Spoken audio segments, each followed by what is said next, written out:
자연인은 오직 말씀으로 중생하여 그리스도인이 됩니다. 이 중생은 세상의 지식으로 되는 것이 아니라 오직 하나님의 말씀으로 이루어지는 사역입니다.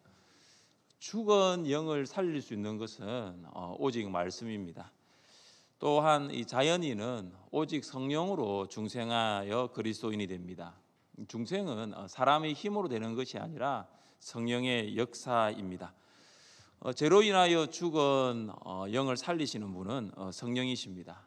그래서 말씀과 성령으로 중생한 그리스도인에게는 여러 가지 특징이 있습니다. 그 중에 하나가 뭐냐 하면 하나님의 말씀을 사랑하고 날마다 말씀을 읽고 묵상합니다. 또한 성령의 내주하심과 인도하심을 따라 성령의 열매를 맺습니다. 그리고 중생한 그리스도인의 특징 중에 하나가 뭐냐면 하나님의 뜻을 생각한다라는 것입니다. 이 중생하기 전에 나의 뜻만을 생각하며 살아왔는데 이 중생 후로는 하나님의 뜻을 생각합니다. 여러분, 이것이 간단한 문제가 아닙니다. 굉장한 신비입니다. 중생을 기점으로 나의 뜻에서 하나님의 뜻으로의 관심이 이렇게 이동되는 것입니다. 그래서 중생한 성도는 이 삶 속에서 일어나는 크고 작은 일을 그냥 지나치지 않습니다. 우리가 종종 사용하는 단어 중에 다행이라는 단어가 있는데 사실 다행이라는 단어는 그리스도인이 쓰면 안 되는 단어입니다. 왜냐하면은 이는 다행, 운이 좋은 거예요. 여러분, 운이 좋은 것은 그리스도인이 쓸 수 없습니다. 중생 이전에는 가능해요. 다행이다, 천만다행이다. 그러나 중생 이후에는 크고 작은 일 가운데서는 다 하나님의 뜻이 있는 것입니다. 그래서 모든 일을 이제는 하나님의 뜻과 연결하기 시작합니다. 출근길에서 신호 대기를 하고 있는데 뒷차가 속도를 줄이지 못하고 접촉 사고를 당합니다. 직장에 이제 출근해서 일을 하고 있는데 아이 학교 선생님으로 전화가 왔습니다. 애가 체육 시간에 운동을 하다가 많이 다쳤습니다. 이제 일을 하고 퇴근을 하려고 하는데 직장에서 사장님이 이번 달까지만 일을 하시고 그만하십시오, 이런 이야기를 듣습니다. 출근할 때 접촉 사고가 나고 또 낮에는 아이가 다쳤다는 연락을 받고 퇴근할 때는 해고 통고를 받은 고된 하루를 보낸 것입니다. 하루가 엉망이죠. 최악이죠. 마음은 허탈합니다. 접촉 사고를 당하는 순간도 그랬고 아이가 다쳤다는 전화를 받는 순간도 그랬고 해고 통보를 받는 순간도 아무 생각이 안 납니다. 그때는 머리가 하얗게 되는 거예요. 이제 이것이 그리스도인이 되기 전에는 무슨 이런 일이 일어나느냐, 내 삶 가운데 오늘 정말 하루에 이런 일들이 어떻게 연급히 일어나느냐 그럴 수도 있지만 그리스도인이 되고 중생한 이후에는 이 가운데 하나님의 뜻이 있다는 것을 여러분 알 수 있습니까? 이 가운데 하나님의 뜻이 있는 거예요. 하나님의 뜻이 있습니다. 하나님의 뜻이 있으면 과연 그 뜻은 무엇일까요? 삶 속에서 크고 작은 일로 연결되어지고 이어지는 것이 우리의 인생인데 그 모든 순간순간마다 하나님의 뜻이 분명하다는 것이죠. 만약 여러분이 이런 일의 주인공이라면 어떻게 하시겠어요? 접촉 사고 났죠, 아이 다쳤죠, 이제 일자리까지 잃어버렸죠. 여러분이 이 사람이라면 여러분을 향한 하나님의 뜻이 과연 있을까요? 있다면 무엇일까요? 나를 향한 하나님의 뜻이 있다면 무엇일까요? 오늘 성경이 그것을 말씀하고 있습니다. 우리 다시 한번 더 데살로니가전서 5장 16절부터 18절을 읽겠습니다. 항상 기뻐하라, 쉬지 말고 기도하라, 범사에 감사하라. 이것이 그리스도 예수 안에서 너희를 향하신 하나님의 뜻이니라. 아멘. 이 세 구절은 아주 분명한 하나님의 뜻, 아주 명료한 하나님의 뜻입니다.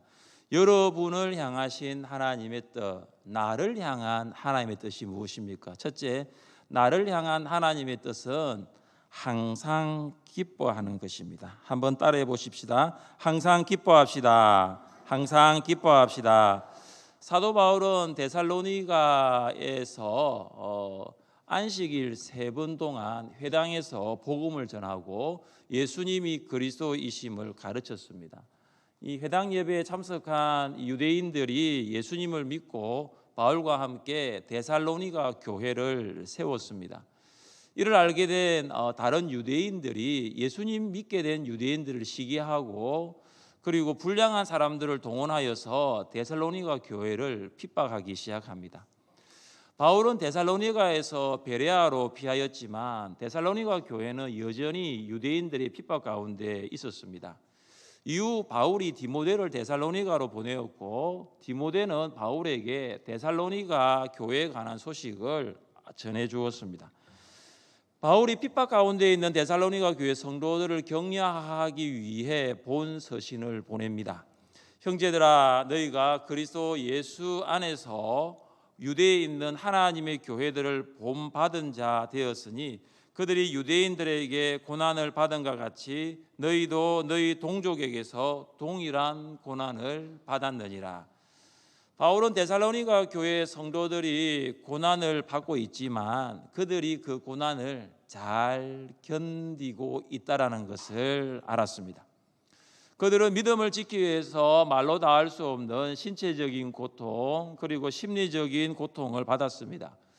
유대인들의 비방과 중상 모략을 들었습니다. 유대인들이 이 물리적인 압력도 가했지만 데살로니가 교회 성도들은 예수님을 믿지 않겠다라고 결코 예수님 믿기 전으로 돌아가지 않았습니다. 데살로니가 교회 성도들이 바울과 함께 보낸 시간이 그렇게 길지는 않았습니다. 그런데 참 놀라운 사실은 그들의 믿음이 성장하고 있었습니다. 바울은 고난 가운데 있는 데살로니가 교회 성도들에게 이렇게 말합니다. 항상 기뻐하라. 항상 기뻐하십시오가 아닙니다. 항상 기뻐하라. 고면이 아니라 명령입니다. 어떻게 하면 고난을 견딜 수 있을까요? 항상 기뻐하면 고난을 견딜 수 있습니다. 기쁨은 예수 그리스도와의 이 중단 없는 관계에서 비롯됩니다. 우리가 예수 그리스도와의 관계 안에 있을 때 기쁨은 시작됩니다. 그래서 기쁨은 상황이 아니라 관계에 의해서 결정됩니다. 기쁨은 감정이 아니라 관계에 의해서 결정됩니다. 그래서 이 기쁨이라는 것은 이 상황보다 그리고 감정보다 관계에 달려 있습니다. 사랑하는 성도 여러분, 이 기쁨이 결정되는 관계가 무엇입니까? 예수 그리스도 안에서입니다. 기쁨은 예수 그리스도 안에 있습니다. 바울이 권면합니다. 주 안에서 항상 기뻐하라.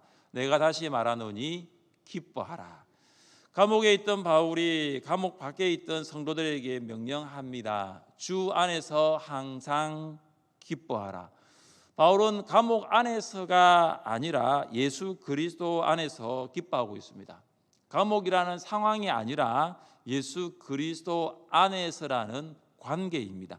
예수 그리스도 안에 있을 때 기뻐할 수 있습니다. 기쁨은 오직 예수 그리스도 안에 있습니다. 예수 그리스도의 기쁨으로 우리는 고난 때문에 연약해지지 않고 일어날 수 있습니다. 예수 그리스도의 기쁨으로 우리는 고난 앞에서 좌절하지 않고 고난을 헤쳐나갈 수 있습니다. 예수 그리스도의 기쁨으로 우리는 고난으로 낙심하지 않고 고난을 이길 수 있는 것입니다. 기쁨은 이 상황과 감정이라는 거센 파도를 초월하는 힘이 있습니다. 여러분, 상황에 따라 기뻐한다면 항상 기뻐할 수 없을 것입니다. 감정에 따라 기뻐한다면 항상 기뻐할 수 없을 것입니다. 왜냐하면 여러분의 상황, 여러분의 감정은 요동하기 때문입니다. 오늘의 좋은 상황이 내일의 좋은 상황일 것이라고 장담할 수 있을까요? 오늘의 좋은 감정이 내일도 좋을 것이라고 기대할 수 있을까요? 상황과 감정은 시시각각으로 변하는 날씨와도 같습니다. 우리에게 기쁨을 주시는 분은 누구십니까? 예수님입니다. 예수님은 어떤 분이십니까? 우리 같이 한번 읽어보겠습니다. 예수 그리스도는 어제나 오늘이나 영원토록 동일하시니라. 예수님은 오늘이나 내일이나 영원토록 동일하십니다. 예수님은 상황과 감정에 상관없이 우리에게 항상 기쁨을 주십니다. 사랑하는 성도 여러분, 예수 그리스도와 거리두기를 하지 마십시오. 만약 예수 그리스도와 거리두기를 하고 있다면 결코 예수 그리스도 안에서 기뻐할 수 없습니다. 항상 기뻐하기 위하여 예수 그리스도 안에 거하십시오. 항상 기뻐하기 위하여 예수 그리스도 안에 사시기를 바랍니다. 세상의 것들이 예수 그리스도와 여러분 사이에 들어오지 않도록 하십시오. 여러분이 심리적이고 혹은 신체적인 고통을 받는다 할지라도 예수 그리스도 안에 있으면 기뻐할 수 있습니다. 예수 그리스도께서 주시는 기쁨은 모든 상황과 감정을 뛰어넘습니다. 여러분을 향한 하나님의 뜻은 아주 분명하고 그리고 명료합니다. 그것은 항상 기뻐하는 것입니다. 예수 그리스도 안에서 기뻐하십시오. 예수 그리스도께서 주시는 기쁨으로 사시기를 주님의 이름으로 축복합니다. 나를 향한 하나님의 뜻은 쉬지 말고 기도하는 것입니다. 우리 한번 따라해 보십시다. 쉬지 말고 기도합시다. 쉬지 말고 기도합시다. 바울은 핍박을 받고 있는 성도들에게 명령합니다. 쉬지 말고 기도하라. 쉬지 말고 기도하는 것은 아무 일도 하지 않고 기도만 하는 것은 아닙니다. 직장 그만두고 가게 문 닫고 기도만 하는 것은 아닙니다. 쉬지 말고 기도하는 것은 먹지도 말고 자지도 말고 24시간 기도에만 매달리는 것도 아닙니다. 쉬지 말고 기도하라는 무엇일까요? 쉬지 말고 기도하라는 하나님께 의지하라입니다. 쉬지 말고 기도하라는 하나님을 끊임없이 의지하는 태도에서 나옵니다. 하나님을 끊임없이 의지할 때 쉬지 말고 기도할 수 있습니다.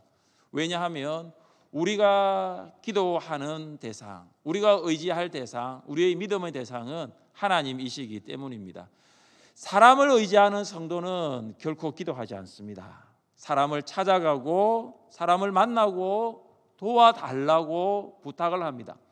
그러나 하나님을 의지하는 성도는 하나님을 찾습니다. 하나님을 만납니다. 하나님께 기도합니다. 다윗은 살아가면서 많은 위기를 만났는데 그 위기들 중에 가장 큰 위기가 있다면 바로 아들 압살롬의 반란일 것입니다. 압살롬은 온 이스라엘에서 반란군을 모아 예루살렘을 함락시키고 아버지를 제거하고 왕이 되려고 하였습니다.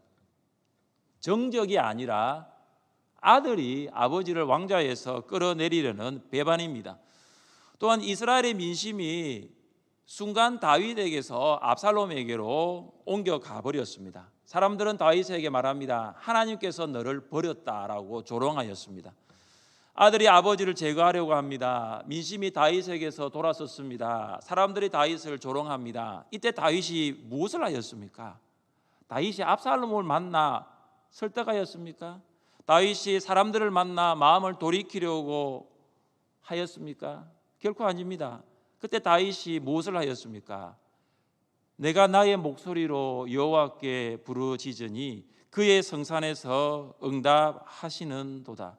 다윗은 자신의 목소리로 하나님께 부르짖었습니다. 다윗은 사람을 만나기 위해 찾아가지 않았습니다. 다윗은 사람을 의지하지 않았습니다. 다윗은 쉬지 말고 기도하였습니다. 하나님을 의지한 것입니다. 다윗은 하나님께 부르짖으며 기도하였습니다. 예수님도 쉬지 말고 기도하셨습니다. 예수님은 끊임없이 하나님을 의지하였습니다. 유대 광야에서 금식 기도로 공생애를 시작하신 예수님은 골고다 십자가에서 공생애를 마치십니다. 아버지 내 영혼을 아버지 손에 부탁하나이다. 예수님은 십자가에서 마지막으로 아버지의 이름을 부릅니다. 아버지 내 영혼을 아버지 손에 부탁하나이다. 예수님의 공생애는 시작부터 끝까지 끊임없이 하나님을 의지하였습니다. 이것이 바로 쉬지 말고 기도하는 것입니다. 사랑하는 성도 여러분, 하나님을 끊임없이 의지하십시오. 하나님만을 의지하십시오. 쉬지 말고 기도하십시오. 쉬지 말고 기도하라는 하나님의 임재하심을 깨달으라는 것입니다. 쉬지 말고 기도하라는 하나님의 임재 앞으로 나가는 것입니다. 그것이 바로 쉬지 말고 기도하는 것입니다. 그런데 우리의 기도를 한번 돌아보십시다. 여러분의 기도는 하나님의 임재까지 나가고 있습니까? 여러분, 큰 소리로 기도하지만 그 큰 소리로 기도하는 모든 기도가 하나님의 임재까지는 나아가지 못할 수도 있습니다. 여러분 간절히 기도하지만 그 간절한 기도가 하나님의 임재까지 나아가지 않을 수도 있습니다. 쉬지 말고 기도하라는 것은 하나님의 임재 앞으로 나가라는 것입니다. 하나님의 임재 앞으로 나가라는 것을 생각하면 우리는 한 가지 장면이 떠오릅니다. 그는 대제사장이 지성소에 나가는 장면입니다. 대제사장은 1년에 한 번 대속죄일은 7월 10일에 수송아지의 피를 속죄소 위에 뿌리기 위하여 지성소로 나갑니다. 송아지의 피를 들고 나아가는 이 대제사장의 마음이 어땠을까요? 기뻤을까요? 두려웠을까요? 아니면 두 가지 다일까요? 얼마 전에 제사장 나답과 아비후가 분향할 때 그들은 번제단의 불이 아니라 다른 불을 가져다가 붙인 적이 있습니다. 어떤 일이 일어납니까? 갑자기 지성소 쪽에서 불이 나와 나답과 아비후가 그 현장에서 즉사하는 정말로 끔찍한 일이 일어납니다. 하나님께서 임재하시는 지성소에 나가는 제사장, 두려움이 있습니다. 떨림이 있는 거예요. 죄인이 거룩하신 하나님의 임재 앞으로 나간다는 자체는 분명히 두려움과 떨림일 것입니다. 그러나 예수께서 십자가에서 죽으심으로 우리의 모든 죄를 피로써 깨끗하게 씻어 주셨음을 믿습니다. 예수님의 피로써 우리의 모든 죄가 용서받고 어렵게 되었음을 믿습니다. 할렐루야. 우리가 이것을 믿습니다. 예수님의 피가 우리의 모든 죄를 용서해 주셨음을 믿기에 우리가 하나님의 임재 앞으로 나가는 것입니다. 사랑하는 성도 여러분, 지성소가 하나님의 임재인 것을 말하는 것처럼 우리의 기도는 지성소 기도까지 되어야 합니다. 우리의 기도가 성전의 뜰을 밟는, 다시 말해서 성전의 마당 기도를 되어서는 안 된다는 것입니다. 여러분 한 주간의 기도의 자리에서 정말로 여러분의 기도가 지성소 기도였습니까? 우리 교회가 새벽 기도를 마친 후에 이제 20분 동안 합심 기도를 합니다. 5시 40분부터 개인 기도를 하는데 여러분 정말로 그 기도 시간에 여러분 그 하나님의 임재하시는 지성소까지 나가는 기도가 여러분의 개인 기도입니까? 아니면 그냥 마당만 밟는 기도입니까? 수요 성령 기도회가 7시 30분부터 찬양으로 시작되면 8시 40분에 합심 기도가 마칩니다. 8시 40분부터 합심 기도를 하게 되는 개인 기도를 하게 되는데 그때 여러분 그 기도 가운데 정말로 하나님의 임재를 경험하고 있습니까? 하나님께서 계시는 그 임재 가운데로 영적인 지성소 가운데로 기도하고 있습니까? 쉬지 말고 기도하십시오. 그 기도는 하나님의 임재까지 나가는 기도입니다. 영적 지성소, 내 영혼의 지성소까지 나가 하나님의 임재를 경험할 수 있기를 바랍니다. 쉬지 말고 기도하라는 하나님께 온전히 순종하라는 것입니다. 많은 경우 기도는 간구에서 시작해서 간구로 끝을 맺습니다. 우리는 기도를 통해서 소원을 하나님께 아뢰고 필요를 하나님께 간구합니다. 그러나 여러분 기도의 본질은 간구가 아닙니다. 기도의 본질은 순종입니다. 기도는 우리의 간구를 성취하는 것이 아니라 하나님의 뜻에 순종하는 것입니다. 쉬지 말고 기도하라는 것은 나의 뜻을 이루기 위한 기도가 아니라 하나님의 뜻에 온전히 순종하는 것입니다. 그래서 쉬지 말고 기도하라는 것은 순종이라는 것입니다. 기도의 롤 모델을 보여주신 예수님의 기도는 간구의 기도이기보다 순종의 기도였습니다. 예수님께서 하나님의 뜻에 온전히 순종하는 기도를 하셨습니다. 우리 같이 한번 읽어보겠습니다. 내 아버지여, 만일 할만하시거든 이 잔을 내게서 지나가게 하옵소서. 그러나 나의 원대로 마시옵고 아버지의 원대로 하옵소서. 예수님의 간구는 십자가의 잔이 지나가는 것입니다. 사람의 몸을 가지신 예수님께서도 십자가의 고통을 견디기 어려운 고통이었습니다. 십자가를 지지 않을 수만 있다면, 십자가를 지지 않는 것이 예수님의 기도였고 간구였습니다. 그러나 예수님의 기도는 간구에서 시작하여서 간구로 끝나지 않습니다. 간구에서 시작하지만 순종으로 끝나는 거예요.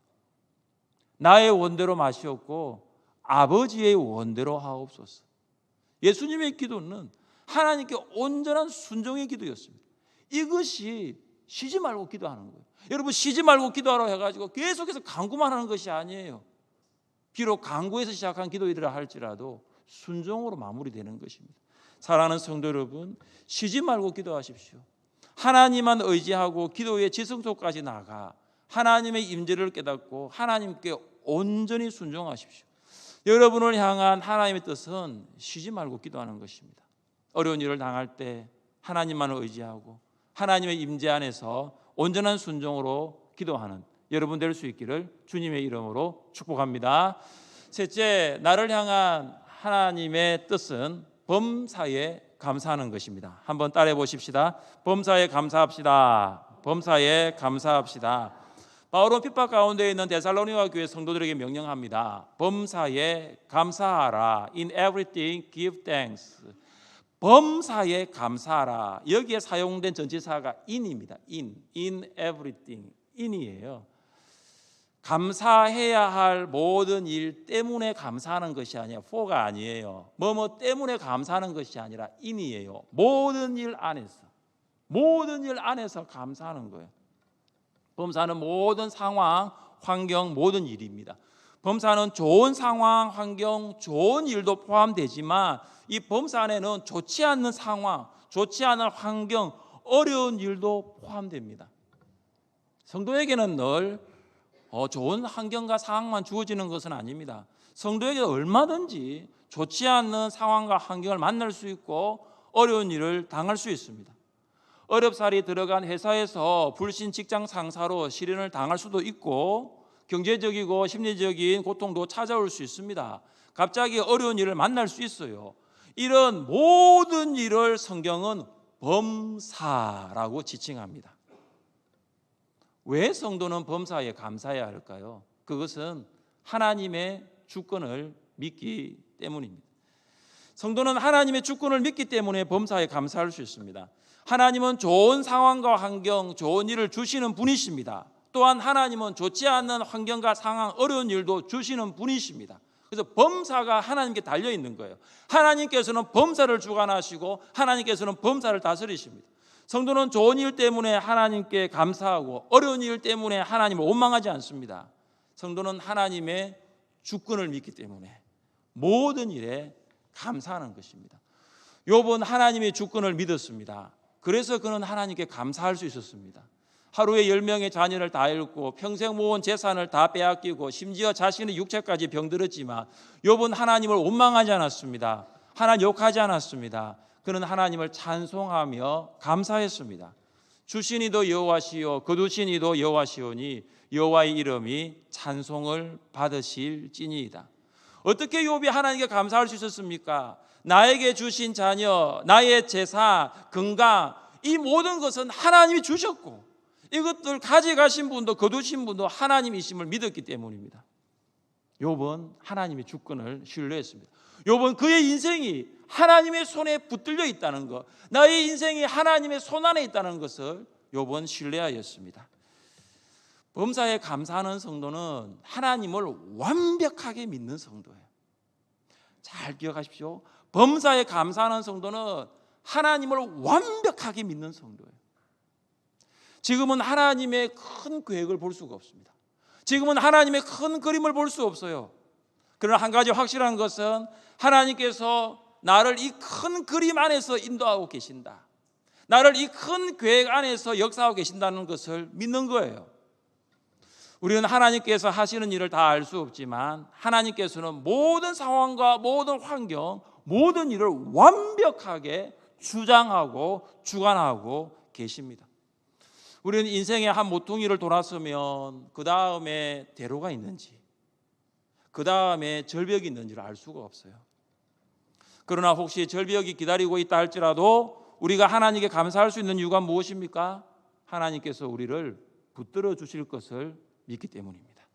하나님께서는 우리를 외면하거나 포기하지 않으십니다. 하나님께서는 우리를 버리거나 떠나지 않으십니다. 왜냐하면 하나님은 우리의 주인이시기 때문입니다. 너는 두려워하지 말라. 내가 너를 구속하였고 내가 너를 지명하여 불렀나니 너는 내 것이라. 하나님께서 우리에게 말씀하십니다. 너는 두려워하지 말라. 왜냐하면 내가 너를 구원하기 위하여 나의 독생자 아들 예수 그리스도를 십자가에 버리고 내가 너를 얻었노라. 너는 내 것이야. 나는 너의 주인이야. 사랑하는 성도 여러분, 하나님께서 여러분을 향한 뜻은 매우 분명합니다. 기쁨, 기도, 감사입니다. 항상 기뻐하십시오. 쉬지 말고 기도하십시오. 범사에 감사하십시오. 예수 그리스도 안에서 항상 기뻐하십시오. 하나님을 부르며 하나님의 임재 앞으로 나아가 순종함으로 쉬지 말고 기도하십시오. 모든 상황 안에서 감사하십시오. 기쁨, 기도, 감사, 이것은 나를 향한 하나님의 변함없는 뜻입니다. 여러분을 향한 하나님의 뜻을 알아 기쁨, 기도, 감사의 삶을 사시기를 주님의 이름으로 축복합니다.